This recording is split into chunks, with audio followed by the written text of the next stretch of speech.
Салам радиосу менен биргеликте Гүлбарчын Амированын баш болгон ушул сунушту колдоп, биз таза шаар үчүн деген акцияны колдоп, мен окуучуларга ушул сунушту киргизсем, алар бир добуштан колдоо тапты. Добушум мен эмнеге кубанып турам, анткени ушул биздин Баткен шаарыбыздын тазалыгы үчүн биздин өспүрүм курактагы балдарыбыздан кайдыгер эместиги мени кубандырып турат.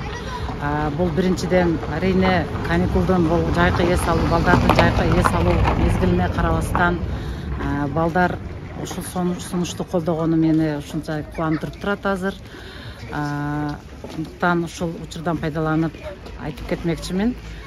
Келгиле Баткендин жаштары, Баткендин тургундары, шаарыбыздын кайдыгер эмес тургундары таза шаар үчүн баардыгыбыз биргеликте күрөшөлү, шаарыбыздын өнүгүүсүн колдойлу.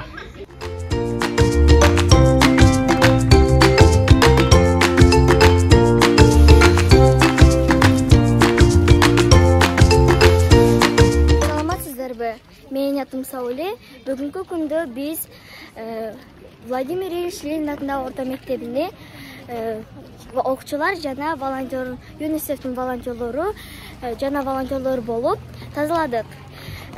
Бүгүн биз мектептин ичиндеги мусорларды, таштандыларды тазаладык жана аларды тазалагандан кийин биз анын жолдорун да тазаладык. Баарыңыздарды тазалыкка чакырабыз.